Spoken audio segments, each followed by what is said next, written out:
Welcome to In the Box Seat. I'm Ray Fewings, and of course the greyhound action continues in South Australia, fast and furious. We've recently had the Gallops with the Adelaide Cup, and of course the Clipser was a major success, and greyhound racing going ahead in absolutely leaps and bounds at the moment in South Australia. Plenty of meetings, plenty of good dogs, the standard is very high, and plenty of winners for our punters to back.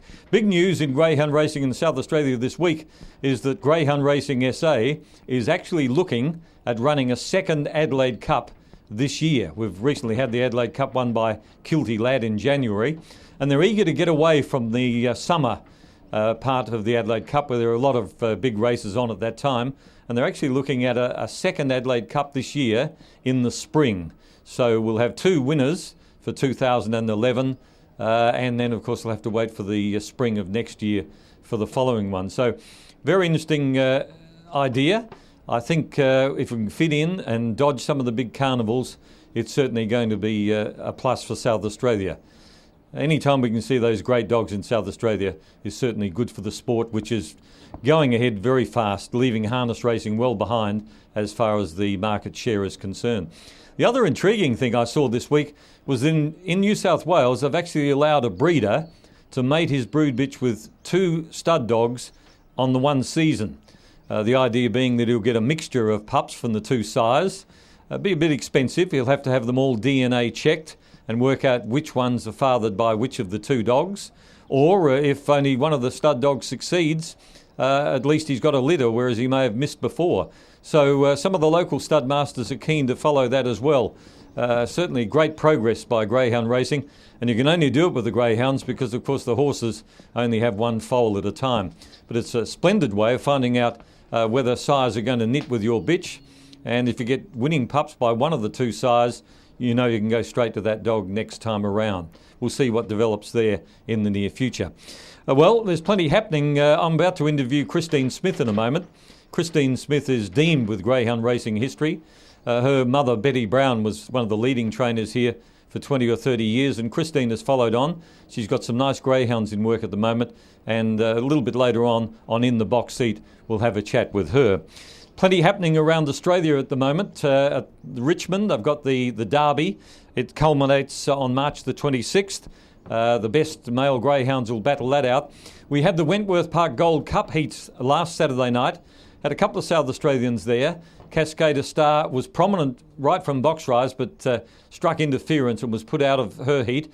But the big run from South Australia's point of view was in the second heat, where Calden Mayhem came from about fifth early, worked home very, very strongly, was the only greyhound making any sort of ground on the winner at the finish, and he closed to about 3 lengths.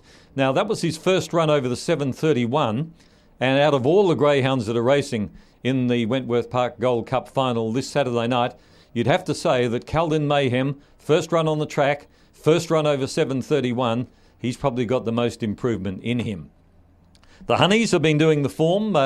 Of course, before we get to those tips, we've got the Breeders' Plate Preludes on this Wednesday here at Engle Park, and we'll try and give you a winner there in a moment. In fact, I'll tell you right away what my two winners are, Hannah McLaren and Goosebumps. They're a couple of very experienced bitches. Both have struck interference in their races lately. Goosebumps has a very good record, has drawn box 2. Hannah McLaren has drawn out a bit wider in her heat, and she might dodge a bit of trouble from out there.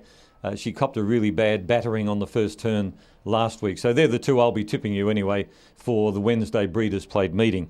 The Honeys are going to back up the big weekend meetings. Of course, we've got at the weekend 3 big meetings. We've got Port Augusta are back, and then of course we've got Mount Gambier, and we've got Strath the Twilight on the Sunday. So plenty of places for greyhound owners and trainers to place their greyhounds.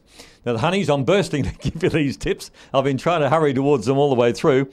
For Wednesday, the Honeys reckon race 2, number 1, Kirsty Bale. It's won 10 out of 21, and beautifully drawn here is certainly the greyhound to beat. And the other greyhound they're tipping is Emma's a Flyer from the Eddie Holland kennel. Eddie's got a great record with his dogs for the Eagles Bar Syndicate, and all of his dogs go fast early, and he's got Emma's a Flyer in a Breeders' Plate Prelude. It certainly will take running down. Now the Honeys reckon on Thursday night, race 5, number 1, Cascada Star, back from Sydney, It's drawn 1 in a 600. It's pretty capable over the 600, and Honeys think that we should forgive it for its beaten run in Sydney. It should be a hard greyhound to beat.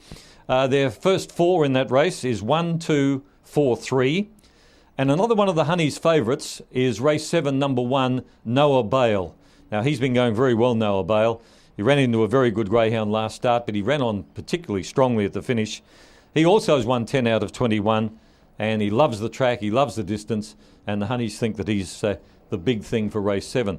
They've made a first 4 in that event of 1, 7, 2 and 3. So just checking, Saturday it's Port Augusta, it's a twilight. Sunday it's Mount Gambier, and that's a matinee, nothing like a matinee. And Sunday it's a twilight at Strath. There'll be some good greyhounds racing down there. Strath have really got it humming at that place. My dogs to follow, well, I think that on Wednesday, as I mentioned, Hannah McLaren and Goosebumps look like winners. On Thursday night, Dark Duo has drawn 7. I think he'll go on winning. And the Luckless Dynamo, I'm giving that another chance. It was very stiff last week and was certainly finishing off very strongly. And I've got a roughie for you on Thursday night. You want about 10 or 12 to 1, but I've been watching this dog and it's drawn to get a good run through, and that is in race 3, number 2, Ondina Bale. It's a strong bitch, and a couple of slow beginners around it on Thursday. Just might lob into a good spot at good odds. Christine Smith, our special guest, is back with us within the box seat in just a moment. You're tuned to In the Box Seat, and our guest this week is Christine Smith, who's got a very busy week this week. She's got 3 runners at Angle Park, but I thought we'd just check in with Christine, who's always had a good handy dog in a kennel, and find out how they're going and find out a little bit more about her involvement with the sport. Welcome to In the Box Seat, Christine. Thank you, Ray. I was telling the people before you came in that your mum, Betty Brown, was one of our leading trainers back in the 60s, and when greyhound racing first started, I think it was probably Strath that started off first. She had a very good dog called Chari Sprue and Powder Patches and a few others, so you learnt from a good teacher. Oh, yes, the best. Yep. Just for the record, of course, Chari Sprue was a brilliant dog and must have won 30 races, more? I would say so, yeah, I would say so, including the Adelaide Cup. Yeah. A white and black bitch, and had plenty of pace and a good trier too. Yes, real good chaser, yep. Right. Well, have you found another Chari Sprue since? No, not really. But you're still looking? Yes, yeah. But most of the dogs that I've got are pretty handy. We've only got a small team at the moment now that we sort of retired, but I mean, they've got a couple of spare kennels and looking for a couple more. Yeah, always room for a good one, isn't there? Yeah. Well, tell us about the ones you've got at the moment.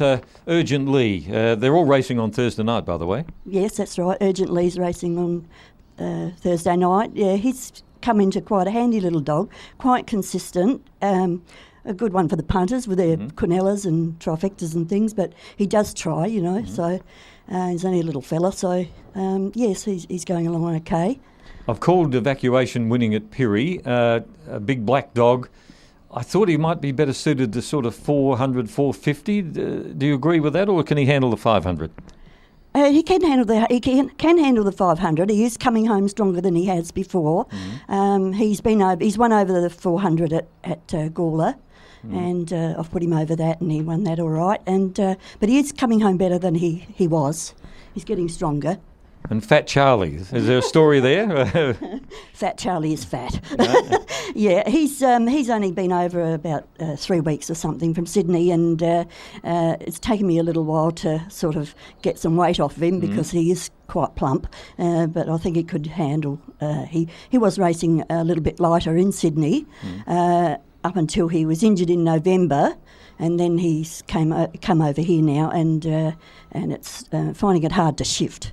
Yes. So how do you find the Sydney dogs? A lot of them race on the big horseshoes. Do they adapt to Angle Park and the tighter turns? Well, they do, because Sparkling Spear, like my partner John and I, have had Sparkling Spear and Miss Columbia, and they've both won group races and that. And I've had quite a few Sydney dogs actually, and they've all adapted to the racing here. Yeah, or to us or something. Sparkling Spear was a wonderful dog, wasn't it? What a journey he was. He's retired now. He's over 5 and.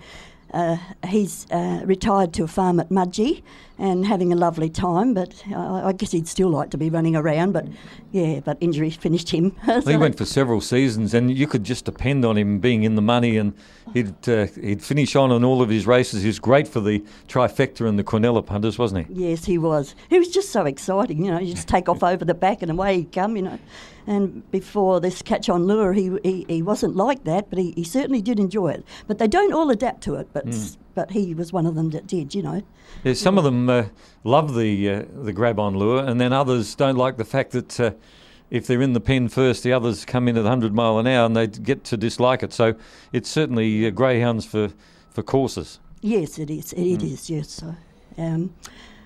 So, but we have found that, Fat Charlie's still adapting to it. He hasn't quite got the picture yet, So he wonders what it's doing sticking up there instead of down on the rail. So he hasn't quite got it yet. So adapting to these boxes sometimes is a little bit different from the country boxes in Sydney and things like that too. So we stick with him, Fat Charlie. When you get a bit of weight off, we'll start to see some wins. Well, I would hope so, yes, I'll stick with him. I always stick with my dogs anyway. Yeah. You certainly get a good run from Christine. Thank you very much, Christine. No worries, thank you very much. You're going to have a big night on Thursday night with 3 runners, and I'm sure they'll all be well in the market, and her strike rate is very, very good. So that's been in the box seat for this week. Don't forget to tune in each week. They're tuning in from all over the world to see what's happening here at Greyhound Racing SA, and it'll be my pleasure to catch you again next week. Good punting.